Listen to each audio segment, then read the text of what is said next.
Hello students.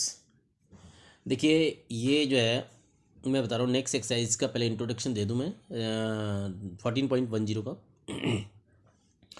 इसमें curve की equation दी जाएगी। ये जैसे कर्व मैंने लिया है ऐसे ये कर्व की इक्वेशन दी जाएगी और उसमें टेंजेंट की इक्वेशन हमसे पूछी जाएगी या टेंजेंट किस पॉइंट पे ड्रॉ किया गया है। जैसे ये टेंजेंट जा रहा है ये, और ये इस पे जो उसी पॉइंट पे जिस पॉइंट पे टेंजेंट है ना उसी पॉइंट पे देखो ये नॉर्मल जा रहा है इस पे, ये टेंजेंट पे परपेंडिकुलर होते हुए इनकी।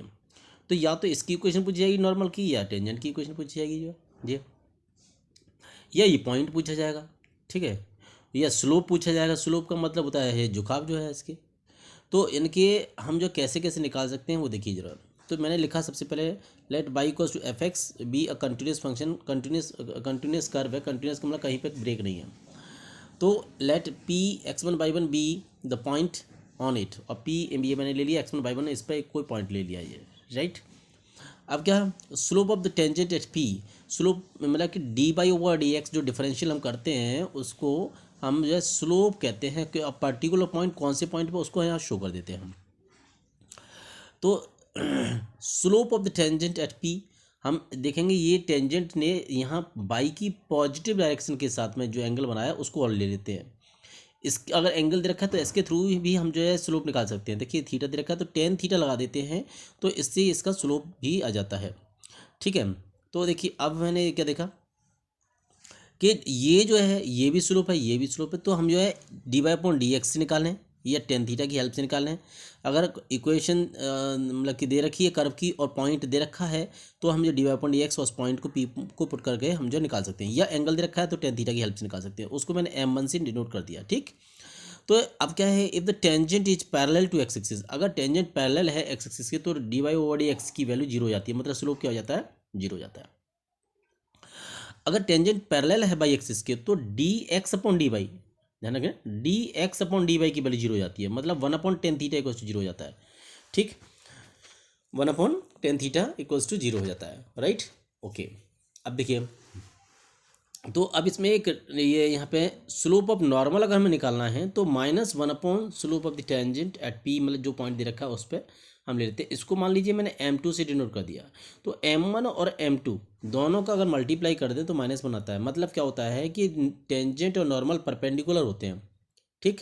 टेंजेंट और नॉर्मल परपेंडिकुलर होते हैं। अगर हमें ये प्रूव करना हो तो दोनों का स्लोप निकाल के मल्टीप्लाई कर लो M1 इंटू M2 और एक माइनस वन के इक्वल आ जाए तो इसका मतलब कन्फर्म हो जाएगा ये वो परपेंडिकुलर है, राइट। अब देखिए नेक्स्ट क्वेश्चन पे चलते हैं। क्वेश्चन नंबर वन देखिए, क्वेश्चन नंबर वन में ये हमें रखी है equation Y equals to 3x² minus 4x। ये हमें इक्वेशन दे रखी कर्व की, और हमें इस कर्व पे ये हमें टेंजेंट जो है उसका स्लोप फाइंड करना है, नॉर्मल का भी स्लोप फाइंड करना है। और x की वैल्यू दे रखी है हमें वहाँ पे, जो जैसे मम्मी मैंने p पॉइंट बताया था वहाँ पे x की वैल्यू 2 है। तो पहले डिफरेंशियल किया है हमने इसका, तो ये डिफरेंशियल लगे 6x माइनस का 4। अब x की वैल्यू मैंने स्लोप ऑफ द टेंजेंट लिखा, टेंजेंट यानी कि M1 डिनोट कर दिया है। अब डिवाइड बाई डी एक्स की वैल्यू मैंने 2 पुट कर दी, तो 6 टू 12 माइनस का 4, तो 8 ये मेरा आंसर आ गया। मतलब स्लोप उस जगह पे टेंजेंट का कितना है, 8 है। और नॉर्मल का स्लोप कैसे निकालेंगे, तो अभी मैंने बताया था M1 into M2 to minus one होता है। स्लोप ऑफ टेंजेंट और स्लोप ऑफ नॉर्मल जो होता है उसका रिलेशन होता है। तो M1 की वैल्यू जब मैंने पता कर ली 8 है, तो M2 की वैल्यू निकाल सकता हूँ, मतलब माइनस का 1/8, ये स्लोप ऑफ नॉर्मल हो गया, राइट। नेक्स्ट देखिए क्वेश्चन नंबर 2 देखिए, ये है Y equals to x² minus 5x plus 6, और D Y over X differential किया मैंने तो 2x माइनस के 5 आ गया। अब मैंने देखा slope, slope of tangent, slope of tangent किस पॉइंट पर, ये 2,0 देखा है उसमें, तो मैंने x की प्लेस पे 2 लगा दिया, और जब मैं सॉल्व किया 2 2 4 माइनस 5 यानी कि कितना हो गया, माइनस का 1। स्लोप ऑफ टेंजेंट आ गया -1। अब स्लोप ऑफ मुझे नॉर्मल निकालना है, तो स्लोप ऑफ नॉर्मल इस पॉइंट पे 3,0 के पे रखा है, ठीक है। तो स्लोप ऑफ नॉर्मल देखिए, नहीं स्लोप ऑफ नॉर्मल नहीं है, मतलब ये हमने चेक करना है कि इस पॉइंट पर देखिए 3,0 पे भी हमें वो स्लोप टेंजेंट का निकालना है। तो ये हमने देखा 2 और x की वैल्यू 3 लगा दी, माइनस के 5 है, ये 1 आ गया। अब मुझे ये चेक करना है कि ये दोनों लाइनें क्या एक दूसरे पर परपेंडिकुलर हैं। तो मैंने कभी बताया था कि M1 और M2 दोनों का प्रोडक्ट अगर -1 के इक्वल आ जाए तो वो परपेंडिकुलर हो जाती है। तो इसका पता चल गया कि टेंजेंट्स टू द कर्व इस पर at point this and this are at right angle पर है, मतलब परपेंडिकुलर है, राइट। नेक्स्ट देखिए, नेक्स्ट क्वेश्चन देखिए, ये दे रखा है बाई इक्वल्स टू 1/x-1, और मान लीजिए हमने इसको पॉइंट की हेल्प से मैं कर रहा हूँ, पॉइंट ले लिया x1/1 क्योंकि दे रखा नहीं है इसमें। तो जब पॉइंट ले लिया, अब यहाँ पे डिफरेंशियल निकाला, 1/x का 1/x-1 का -1/x-1 का स्क्वायर हो जाएगा, होल स्क्वायर। और अगर इसको x1/1 इस पॉइंट पे रखते हैं तो y1 = 1/x1 हो जाएगा। और स्लोप ऑफ टेंजेंट अगर हम निकालते हैं x1/1 पर, तो यानी कि x1 की जगह बाई x की जगह पे x1 हो जाएगा, बाकी सब वही रहेगा। स्लोप ऑफ टेंजेंट, लेकिन ये हमें -1 दे रखा है, ठीक, गिवन मैंने लिख दिया है। तो क्या है कि स्लोप ऑफ टेंजेंट और ये भी स्लोप ऑफ टेंजेंट, ये हमने निकाला है, ये गिवन है। तो दोनों को जब मैंने इक्वल लिखा, तो दोनों को जब इक्वल लिखा तो ये x1 की वैल्यू आ गई, देखिए x-1 x1 - 1 = +-1 आ गई। तो एक बार नेगेटिव लेकर के 1 को नेगेटिव ले लिया, एक बार 1 को पॉजिटिव ले लिया, और दोनों से x की वैल्यू हमने फाइंड कर ली। तो देखिए ये x1 की वैल्यू हमने निकाली, और x1 की हेल्प से हमने y1 की वैल्यू निकाल ली गिवन इक्वेशन की हेल्प से, ठीक है। क्योंकि उसमें हमने ये भी बताया था, ऊपर y1 है यहाँ पे, ये रहा y1, और ये यहाँ पे x1 की हेल्प से और y1 निकाल लिया, यहाँ पे x1 की हेल्प से y1 निकाल लिया।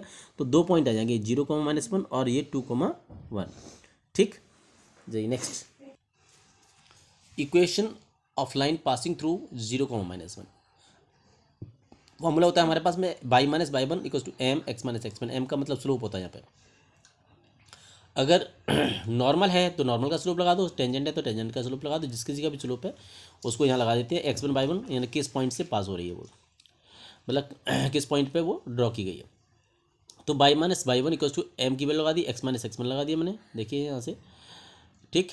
ये 0, -1 का यूज़ कर लिया, और तो इस तरह से निकल करके x + y + 1 = 0 आ गया। अब equation of line passing through, देखिए 2, 1, क्योंकि 2 पॉइंट आए थे हमारे पास में, पहले एक पॉइंट से हमने ऊपर निकाल दिया, एक पॉइंट से देखिए y - y1 m वही था स्लोप, और x - x1 यानी 2 लगा दिया, और सॉल्व करके x + y = 3 आ गया, राइट।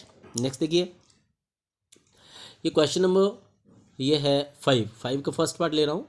तो इक्वेशन ऑफ कर्व दे रखा है x² + y² - 2x - 4y + 1। इसमें parallel to x axis, tangent is parallel to x axis और tangent is parallel to y axis, दो दे रखे हैं, 2 पार्ट है।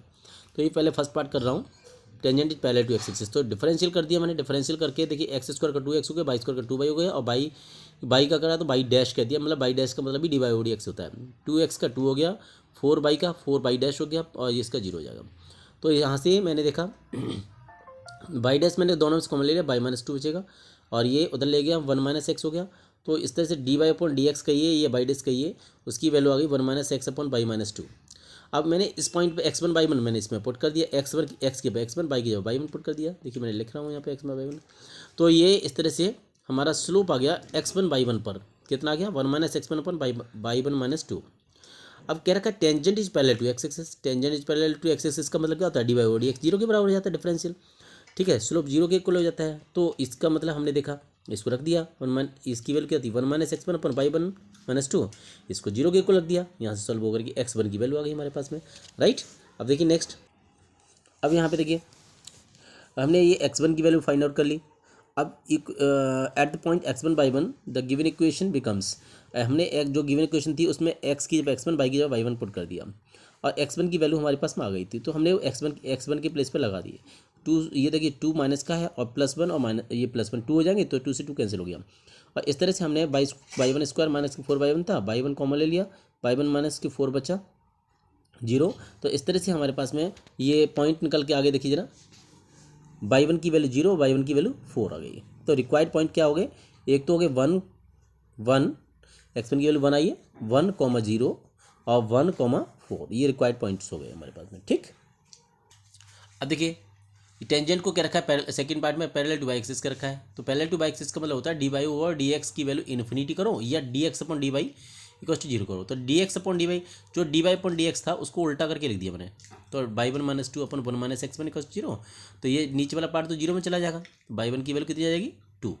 तो इसको y1 की वैल्यू को गिवन इक्वेशन में पुट कर दिया, ठीक है। तो वहाँ से x1 की वैल्यू ये मैंने निकाल के देख ली कि x1 की वैल्यू -1 आई है और ये x1 की वैल्यू 3 आ गई। तो रिक्वायर्ड पॉइंट क्या हो जाएंगे, -1, 2 और 3, 2। इस तरह से रिक्वायर्ड पॉइंट ये हो गए, राइट। क्वेश्चन नंबर 6 देखिए, ये मैं इक्वेशन ऑफ कर्व दे रखा है y = x3। फर्स्ट इक्वेशन मान ली slope of the tangent dy1 dx निकाला 3x² आ गया। अब ये क्या रखा है क्वेश्चन में कि स्लोप ऑफ द टेंजेंट है ना वो बाई कोऑर्डिनेट के इक्वल है। तो बाई कोऑर्डिनेट हमने ये बाई लगा दिया, तो इसका वाला ये दोनों dy1 dx की वैल्यू ये हमने इक्वल रख दिए, ठीक है। तो इक्वल रखने से हमें देखिए ये और ये वाला पार्ट और ये वाला ये बाई और ये इक्वल हो गया, और ये y = x3 हमें और दे रखा है। तो इस तरह से हमने दोनों को इक्वल रख दिया y = x3 y = 3x², दोनों को इक्वल रख दिया। तो यहाँ से सॉल्व करने पर हमें ये देखिए, सॉल्व करने पर x1 की वो x की वैल्यू आ गई 3 और x की वैल्यू आ गई 0। जब x की वैल्यू 0 है तो गिवन इक्वेशन में पुट करेंगे x की वैल्यू, तो y की वैल्यू 0 आएगी। x की वैल्यू गिवन इक्वेशन में पुट करेंगे तो y की वैल्यू 27 आ गई। तो रिक्वायर्ड पॉइंट क्या क्या हो जाएंगे, 0, 0, 0, 0, 3, 27, राइट। क्वेश्चन नंबर 7 देखिए, equation of curve y = 3x² + 4 दे रखा है। इसको मैंने इक्वेशन फर्स्ट मान लिया और स्लोप ऑफ द टेंजेंट निकालने के लिए इसका डिफरेंशियल कर दिया, कितना आएगा 6x आ जाएगा। अब slope of line perpendicular to the tangent दे रखा है minus, slope of the line perpendicular to, है ना। स्लोप हम जो है परपेंडिकुलर किसी का निकालते हैं तो उसको मैंने अभी क्या बोला था -1 कर दो, -1 कर दिया। अब स्लोप ऑफ लाइन गिवन भी है हमें -1/6, ये गिवन भी है, तो इसका मतलब ये और ये इक्वल कर देंगे, ये इक्वल कर दिया। अब x की वैल्यू हमारे पास कितनी आ गई, सॉल्व करने पर 1 आ गई। इसको हमने गिवन इक्वेशन में पुट कर दिया x1 की वैल्यू को, तो x1 की वैल्यू को पुट करेंगे तो यानी कि क्या आ जाएगी, देखिए बाई की आ जाएगी। तो रिक्वायर्ड पॉइंट क्या आ जाएंगे 1,7, राइट। नेक्स्ट देखिए क्वेश्चन नंबर 8 y = कर्व